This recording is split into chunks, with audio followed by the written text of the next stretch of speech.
Na obra referida, No Mundo Maior, há uma página de André Luiz, rica de beleza, que é o aborto delituoso. Uma das consequências dos, então, relacionamentos sexuais. A partir dos anos 50, o conhecimento da embriologia, da embriogenia, da genética, da sexologia, facultou-nos encontrar mecanismos preservativos da reprodução.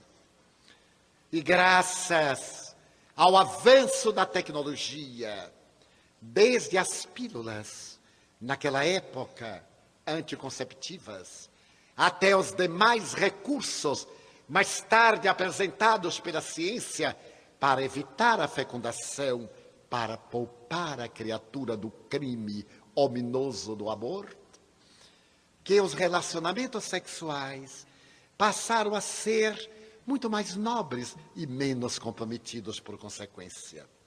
Porque as pessoas, tomando os cuidados hábeis para evitar a concepção, evita também riscos que iam desaguar no aborto delituoso.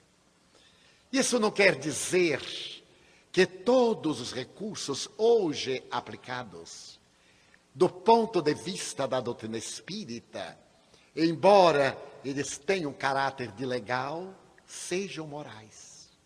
Porque alguns deles, como o DIU, a pílula do dia seguinte, são abortivos. Já que se trata de uma terapêutica preventiva, o mecanismo anticoncepcional deve evitar a fecundação, desde que haja a penetração do espermatozoide no óvulo, dando surgimento à célula ovo, aí está uma vida física em processo de desenvolvimento.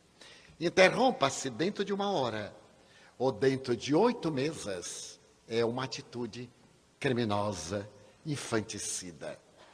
Assim prescreve a doutrina espírita. Cada um, no entanto, é livre para agir conforme lhe aprouver.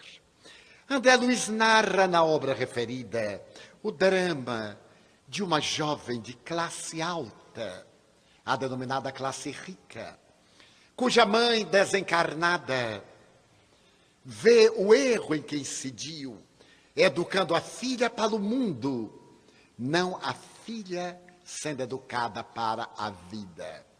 Deu-lhe uma sociedade, um relacionamento nas altas rodas. Deu-lhe a parte da sua herança. Desenvolveu nela a futilidade, a vaidade, os desejos de ambição e de triunfo. Mas não teve tempo, ou não soube, ministrar-lhe os valores morais das resistências para uma conduta consentânea com aquilo que considerava ético. E a jovem, entregando-se aos compromissos de ocasião, nos relacionamentos mantidos, então concebeu. E concebendo, vem a reencarnação, por um meio doloroso, porque ela não o desejava, alguém de quem ela mantinha necessidade para um relacionamento feliz. Era alguém a quem houvera prejudicado gravemente em reencarnação anterior. A bênção do renascimento fazia-se agora como uma dádiva. Parênteses. Filhos ingratos, filhos cobradores, filhos rebeldes, filhos portadores de distúrbios nervosos que agridem pais. São os frutos da nossa conduta passada. Adversários ou vítimas nossas que retornam ao placínio terrestre para que nos ajustemos com as leis soberanas do equilíbrio através do sofrimento ou através do amor. exigindo-nos paciência, comiseração e misericórdia por vê-los nesse estado. Os pais aqui ou acolá, que tenham filhos deste jaez, neste momento, enfermos pelas drogas, vencidos pela loucura do prazer, desastrados e negligentes, desinteressados da família e dos deveres escolares, ou que estão sendo assediados pelas facilidades do crime, da desonra para o ouro fácil. Não desertem os pais, não os maldigam, não se infelicitem, agradeçam a Deus sem masoquismo a oportunidade de reparação, porque nós temos a família que necessitamos para evoluir e não a família que gostaríamos ou que merecemos.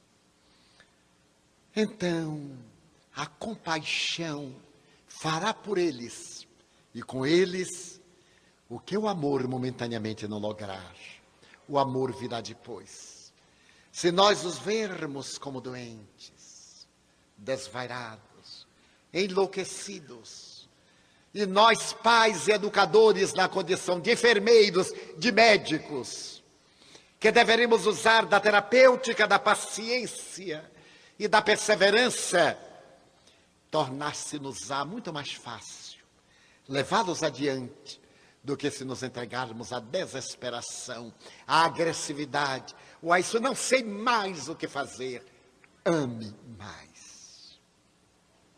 Não espere do trânsfuga, senão loucura. Não aguarde do doente, senão enfermidade. Não espere de alguém que tem as mãos crivadas de espinhos, rosas por enquanto. Um dia, os acúleos se abrirão em rosas. Não agora. Ame-os cada vez mais. Então a jovem que ia receber um adversário cruel, que por ela se ia reencarnar, quando se dá conta da gestação, ela então compreende que aquele filho não poderia vir à vida. Que diria seu pai? Um homem proeminente, um homem de projeção social, ela mesma, na alta roda, naqueles dias de preconceito, naqueles dias de hipocrisia, em que a honra não era proceder mal, a desonra era o povo saber. Pelo menos nisto a nossa sociedade está mais compatível e mais honesta. Houve um cair um pouco da máscara da hipocrisia. Ela então opta pelo pior, já que ela não quer correr o risco de ser mal vista. Mãe solteira elimina aquele trambolho que a atormenta e começa a planejar o aborto. A mãezinha no além corre para que ela não resvale nesse crime hediondo. E através dos sonhos adverte-a. Mas ela está de pensamento firmado. Recorre a um ginecologista, um homem nobre que se recusa à intervenção criminosa. Recorre a outro que igualmente não anue com o aborto provocado. Começa a ingerir substâncias que possam matar o feto, mas ele resiste e ela vai procurar o concurso de uma enfermeira prática que poderia extrair a criança através das célebres laminárias. Nesse dia, a mãezinha desencarnada suplica aos bons espíritos que venham interceder em favor de ambos, o reencarnante e a filha desequilibrada, que depois de uma vida licenciosa, agora caminha na direção do crime, programado e que será perpetrado com perfeita luz de consciência. As entidades chegam No momento em que ela toma a última decisão, a sua mente fixa gerou substâncias psíquicas deletérias. Parênteses.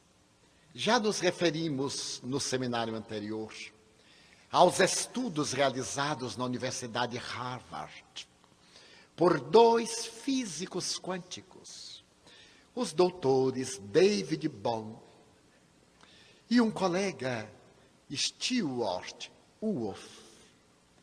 Esses 2 senhores, sem nenhum vínculo espiritualista, apenas cientistas da física quântica, depois de uma análise profunda, estabeleceram que o nosso cérebro, quando é visitado, portanto, observem que não é o cérebro que produz a mente, é a mente que vitaliza o cérebro. Quando é visitado por pensamentos saudáveis, quando é carregado por vibrações de amor, de ternura, quando é irrigado pelas orações e pela meditação, os neurônios cerebrais produzem neuropeptídeos, que são semelhantes a fótons. E como os fótons têm o poder aglutinador de moléculas, essas substâncias vitalizam o organismo e dão mais vigor ao sistema imunológico, trabalhando em favor da saúde. Quando, no sentido oposto, o cérebro é visitado pelo ressentimento, pelo ciúme, pelo ódio, pelo rancor, pelos pensamentos perturbadores, ele produz neuropeptídeos, produz hormônios que são semelhantes aos fótons.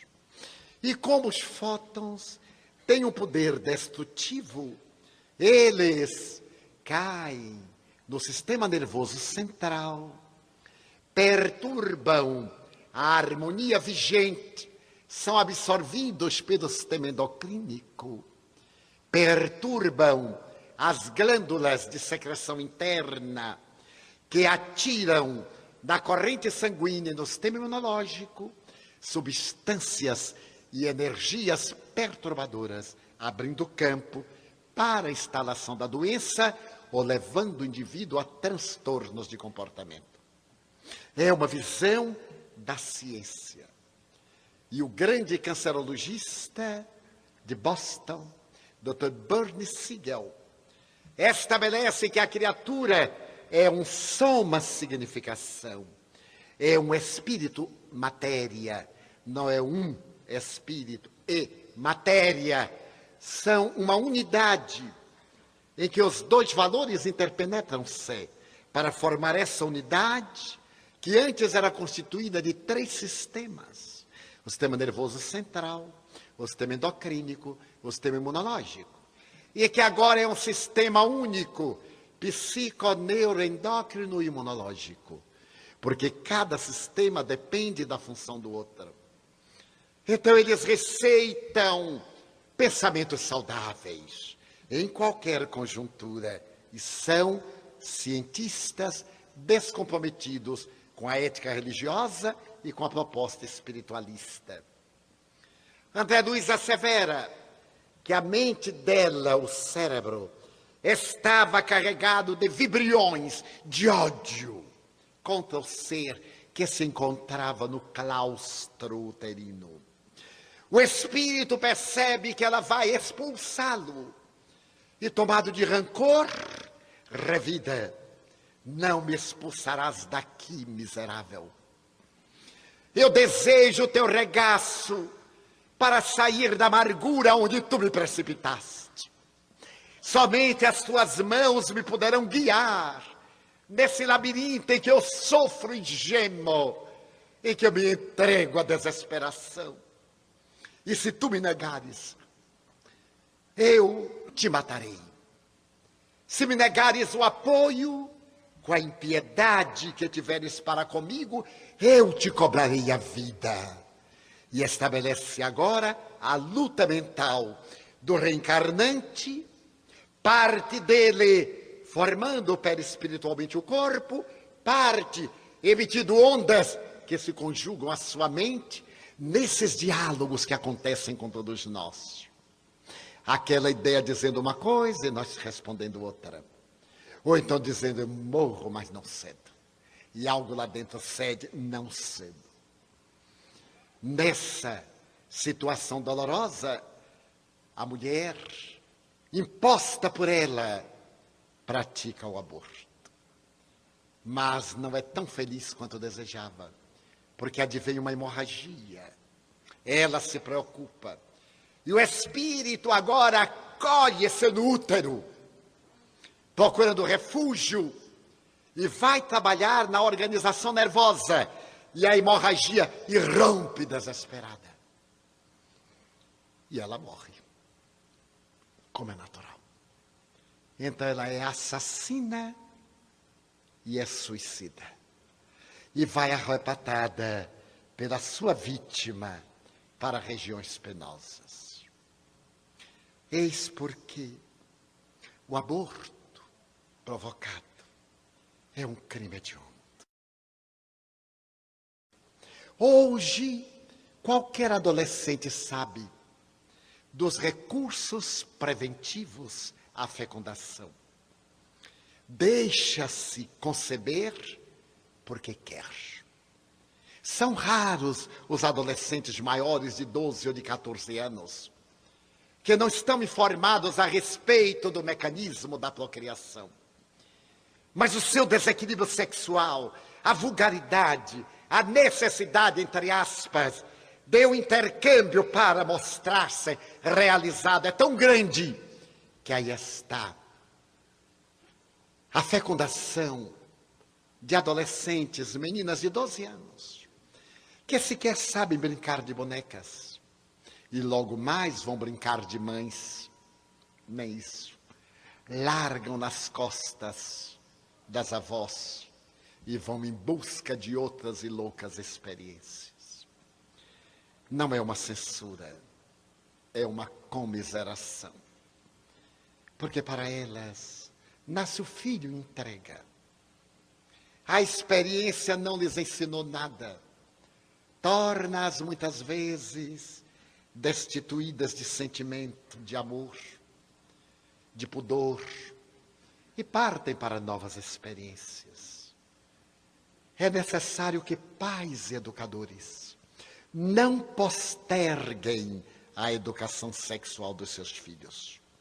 Da mesma forma que falam de higiene, falem de sexo. Com a mesma naturalidade, que se banhem juntos, para que a curiosidade infantil faça perguntas e a maturidade paternal e maternal dê respostas.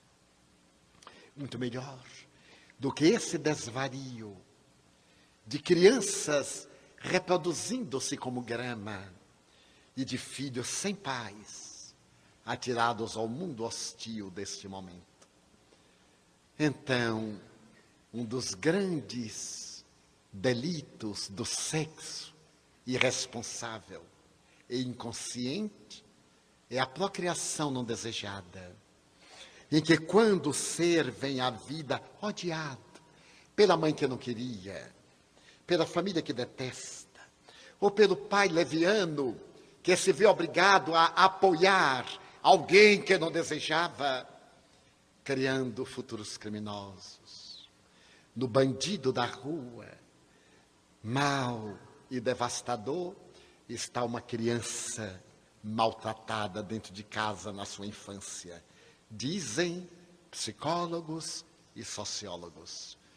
Neste moleque de rua que põe um revólver na sinaleira para assaltar e não trepida em matar, está alguém que não recebeu qualquer tipo de apoio de uma família, isto é, de um grupo de pessoas que não chegaram, essas pessoas a formar uma família, e que apenas sabe tomar porque acredita que mereciam ter recebido e como não lhe deram, toma.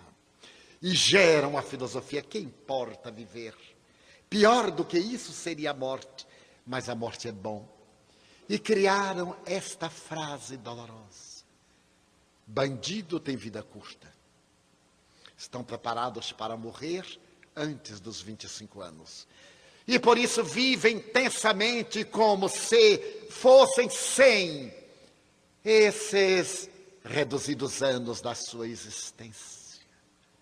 Nós, os cristãos, nós, os cidadãos, deveríamos estar alertas para revertermos esse quadro através da educação. A educação é o instrumento mais hábil para mudar o mundo.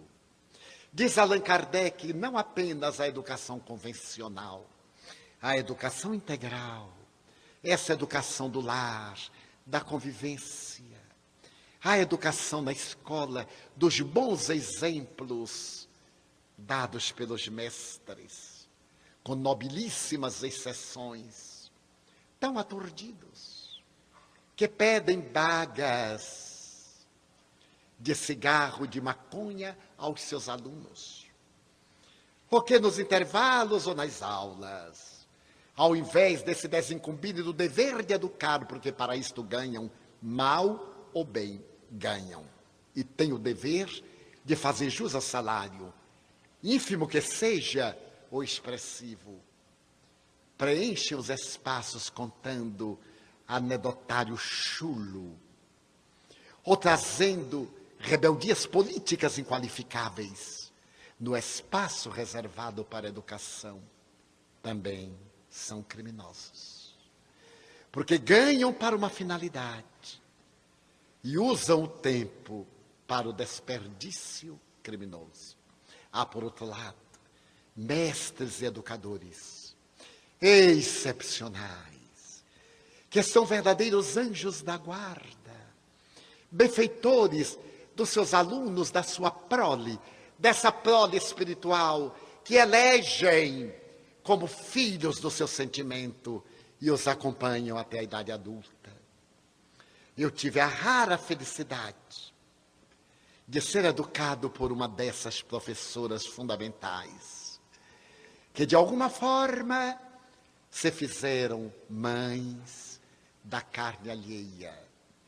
A minha professora primária, minha primeira educadora, porque minha mãe era analfabeta e meu pai um homem muito simples, não sabiam sequer ministrar princípios de educação doméstica e social, somente aquilo que eles consideravam de bom, de nobre, de respeitável diante das leis. A minha professora, o anjo bom da minha vida, cuja letra de tanto cobri-la com tinta, ela que escrevia a lápis, para nós cobrirmos e criarmos o condicionamento motor, é símile da sua letra. Se eu assinar o seu nome, pode ser reconhecida em cartório, porque ela ficava todo o período que não tinha aula, preenchendo cadernos e cadernos dos seus alunos, com o alfabeto, com sílabas, com palavras, para no dia seguinte nós cobrirmos de tinta e depois irmos para a caligrafia inclinada. Não é saudade, não.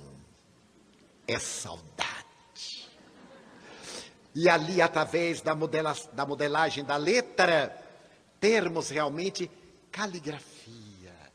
Hoje a maioria tem orografia, que a gente olha e pergunta que hieróglifo é este? E perguntamos à pessoa o que é isso. Ah, não sei, não me lembro mais. O dono olha e não lembra o que foi que escreveu, porque nem ele sabe. A minha professora primária, sempre que eu oro, eu lhe digo: Deus abençoe. Rainha da infância de Feira de Santana, que deixou mais de uma centena de filhos espirituais, que até onde eu pude alcançar, se não se tornaram personalidades eminentes, tornaram cidadãos cumpridores do dever, pelos seus exemplos. Sem derivar, Eu me recordo que ela era tão fascinante e eu tão ignorante, que havia naquele tempo Fecheclé. Estavam chegando à Feira de Santana, imagine, de Paris à Feira de Santana. Mas eu não conhecia e não sabia. E notava que as suas blusas tinham uma abertura tão pequena que eu ficava olhando a blusa e dizia, como é que passa pela cabeça? Aquele buraquinho que cabe no pescoço e a cabeça é muito maior.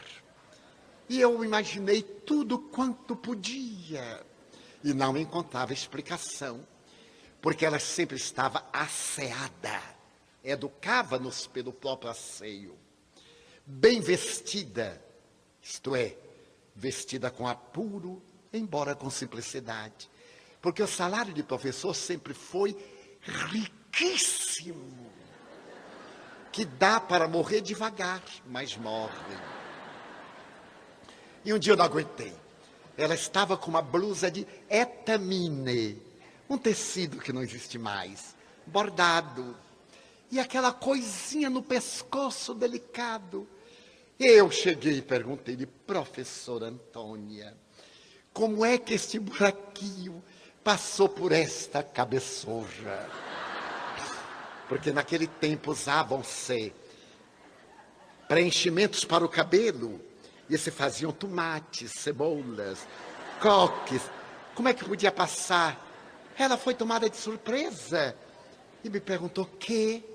Eu digo assim, esse buraquinho rasgou o vestido para poder entrar e depois costura? Ela sorriu generosa e disse, vem aqui atrás de mim. Eu fui. Você está vendo aí essa parte dobrada? Porque uma aba da costura cobria o eclé. Havia a fenda coberta. Hoje, quanto maior a fenda, mais descoberta.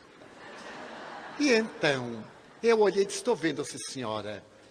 Pegue uma mola de metal que tem aí, está vendo? Imagina eu tocar na professora. Eu fiquei assim, sem saber como. Ela disse, pegue. Eu, trêmulo e suando, abri assim, peguei aquela coisinha. Ela disse, puxe para baixo. Eu aí puxei. Ficou um orifício enorme. Ela disse, é assim, meu filho. Entendeu? Eu disse, quer dizer... Eu era muito culto. Quer dizer que a senhora usa mamãe é vem? Era o nome de Fecheclé, em português de Feira de Santana. Mamãe é vem. Até hoje eu não consegui decodificar o que é. Deve ser mamãe vem, eu não sei. Se alguém souber depois da palestra, por favor, me decifre isso que há 70 anos me atormenta. O que quer dizer mamãe é vem? Eu aí coloquei o mamãe é vem para cima e descobri uma coisa fantástica. Era mais do que uma professora, era mestra, era educadora, era mãe. E a minha segunda expressão de cultura é que ela gostava de ler o jornal. E um dos periódicos da capital sempre chegava de ônibus. A viagem até Feira de Santana era agradabilíssima, demorava de ônibus de 8 a 14 horas, quando o ônibus chegava. Quando chegava? Porque às vezes ficava na estrada, dormia. Eram ônibus muito bons, que nós chamávamos marinete. Cultura feirense, em homenagem ao primeiro importador de ônibus em São Paulo, Signore Marinetti. Como ele trouxe os primeiros ônibus para São Paulo, o ônibus ficou associado ao seu nome e passaram a ser chamados marinetes. Muito bem. Eu fui comprar o jornal e notei que nos últimos dias o jornal vinha cortado. E claro, com a minha superinteligência, certo dia quando eu entreguei o jornal, ela olhou e eu fiquei com medo que ela supusesse que fui eu quem cortou. E como eu conjugava os verbos muito bem, o verbo rasgar, rasgado no particípio passado e tal, e eu quis caprichar, dizer que estava roto, Mas roto me pareceu uma palavra tão vulgar, associada a arroto. Como é que ia dizer isso a minha professora? Eu cheguei a me parar e disse assim: professora, o jornal de hoje está rotado. Era particípio passado do verbo que eu acabei de criar. Ela me olhou generosamente e disse: sente-se aqui. O que é que você quer dizer? É que ele está... Eu achava rasgada uma palavra tão imoral, tão feia. Eu disse: é que ele está assim, não sabe? Ela disse: rasgado. Eu disse: ih, professora, que palavra? Ela disse: é a palavra certa. Como ele aqui foi cortado pela lâmina da guilhotina, da máquina que se encarrega de cortar, ele então está cortado. O que é que você quis dizer com rotado? Eu disse: é o particípio passado do substantivo roto. Ela demorou a explicar-me. Particípios passados, conjugados com o verbo ter e haver, com o verbo ser e estar. Aquele que é o particípio passado ultrapassado e o particípio passado presente. Jamais que eu deveria ter 6 anos. Não quero dizer que os tempos mudaram, mas a educação está aguardando missionários que já estão aí. Estão misturados entre nós. Porque muitos pais não têm condições, por vários fatores. Moramos numa região de carência moral e, por consequência, de miséria social, econômica e de valores existenciais. Que educação pode dar uma mãe cujo filho está na creche das 7 da manhã até as 17. E na hora que ela vai buscá-lo, arrasta e chuta-o e diz: vai para aí, miserável. Ela que é mãe, depois que nós cuidamos por 10 horas com maior carinho, mas o que é isto? Nós cuidamos dele com carinho 10, 12 horas. E a senhora não pode cuidar por 1 minuto. Ah, é porque isto é um infame. E vai dando bofetada e empurrando. O grande primarismo. Rebelar-nos contra essas pessoas? Não. Foram educadas assim. Foram jogadas no mundo assim. Por isso o budismo nos fala tanto de compaixão. E o evangelho nos fala tanto de amor. E a doutrina espírita nos convida tanto à caridade. Quando criarmos a paternidade, a maternidade responsáveis, o sexo sairá da cabeça das pessoas e volverá à aparelhagem genésica onde Deus o situou para os nobres fins da procriação e para os elevados destinos da criação, na arte, na beleza, no encantamento.